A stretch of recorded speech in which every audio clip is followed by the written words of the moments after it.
Il ne faut que 72 heures pour que la bienveillance d'un quartier ordinaire se transforme en une dictature douce, où votre voisin de palier devient votre juge, votre juré et votre bourreau.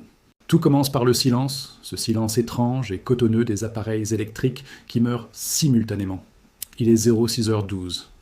Au début, c'est presque apaisant, une pause dans le bourdonnement incessant de la modernité, et personne ne panique vraiment parce que nous sommes conditionnés à croire que le courant, comme le soleil, finit toujours par revenir.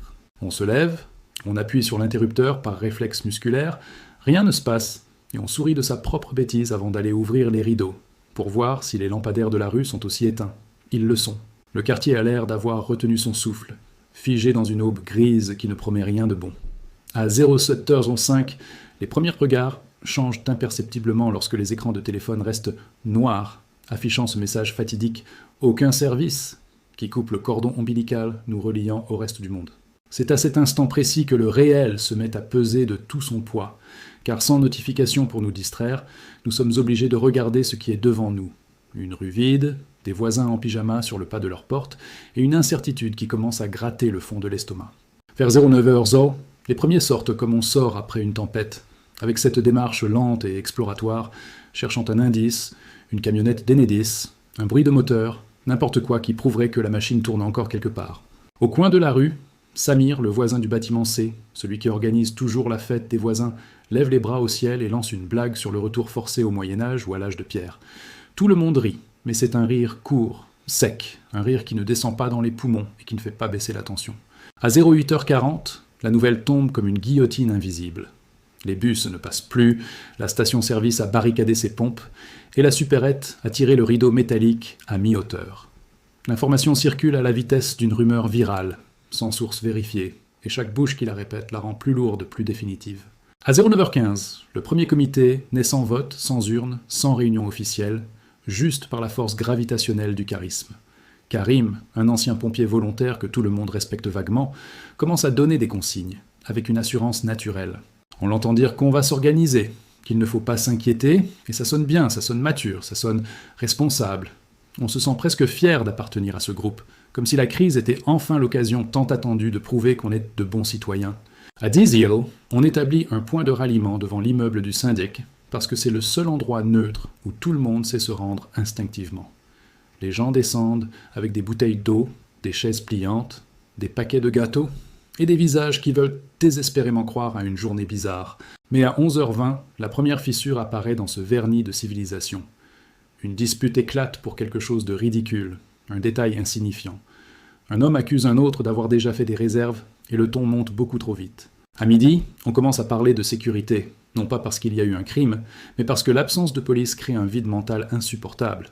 Karim propose de faire des tours dans les rues, juste pour rassurer, mais le quartier entend surtout surveiller. On improvise des binômes, on rigole même en se donnant des surnoms, en se disant qu'on va jouer au gardien de la paix. C'est encore léger, encore presque un jeu de rôle grandeur nature, et c'est précisément pour ça que c'est dangereux. À 14h30, une voiture inconnue passe lentement dans la rue principale. Les têtes se tournent simultanément, les discussions s'arrêtent net, et pendant 3 secondes, tout le monde partage la même pensée tribale. Ils ne sont pas d'ici. À 15h10, la décision est prise de bloquer l'accès aux petites ruelles avec des bacs à fleurs déplacés et des poubelles renversées. On appelle ça ralentir le trafic pour éviter les accidents, mais le vrai mot, c'est barrage. À 16 ans, un adolescent filme la scène avec son téléphone inutile, et sa mère le lui arrache des mains violemment. « On ne met pas ça sur Internet, dit-elle, révélant que nous savons déjà, inconsciemment, que nous faisons quelque chose de répréhensible. À 17h45, la supérette entr'ouvre finalement pour vendre ce qu'elle peut, en espèces uniquement. Une file se forme en 10 minutes et devient instantanément un thermomètre de la tension sociale.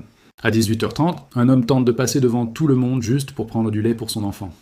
2 autres l'encerclent, sans coup, mais avec une pression suffisante pour que tout le monde comprenne que l'ordre est en train de naître sans uniforme. À 20h10, la nuit tombe, lourde, opaque, et avec elle la sensation vertigineuse qu'on ne contrôle plus rien.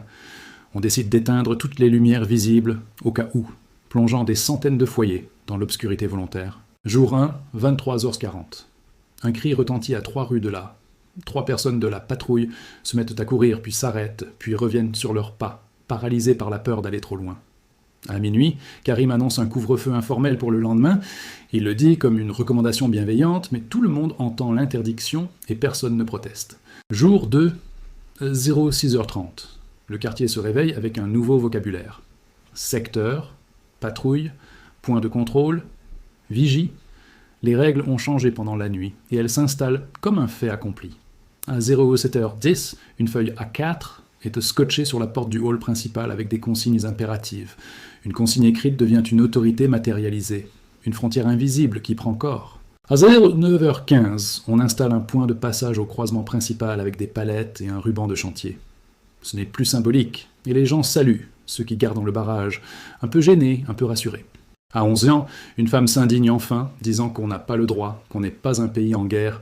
On lui répond calmement « C'est temporaire, c'est pour le bien de tous ».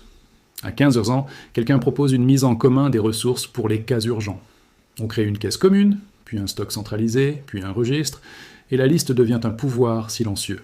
À 17 ans, un jeune homme refuse de donner quoi que ce soit à la collecte. On le traite d'égoïste, puis de danger public. Et sa porte devient un problème à gérer. Jour 3, 06h. Le quartier est calme, mais c'est un calme armé. Les patrouilles portent des brassards improvisés pour être reconnus. Et l'uniforme naît doucement. À 08h10, une rumeur vise le jeune homme égoïste. À 09h, on frappe à sa porte pour discuter et la solidarité ressemble à une sommation. À 10h15, on annonce des sanctions sociales, exclusion de la distribution, refus d'aide, limitation d'accès à l'eau. Une mort civile sans trace visible commence à prendre forme. À 16h40, un homme veut sortir malgré l'avis général pour rejoindre sa sœur. Quelqu'un pose une main sur son épaule pour l'arrêter, et ce geste minuscule marque le point de non-retour. À 17h05, il tente de forcer le passage, mais recule, humilié, vaincu par le nombre. L'humiliation exige justification, et pour se justifier, on durcit encore la règle. Jour 3, 19h30. Un nouveau papier annonce un couvre-feu strict et l'interdiction des regroupements. Le quartier a désormais ses lois, et les lois deviennent la norme. À 20h, une femme rentre en retard parce qu'elle aidait sa tante malade. On l'interroge comme une criminelle, et dans ses yeux, la sécurité devient oppression. À 21h, un vieil homme perdu est entouré, interrogé, raccompagné hors de la zone. Il comprend qu'il n'est plus dans un quartier résidentiel, mais dans un territoire sous contrôle. Jour 3, 23h30.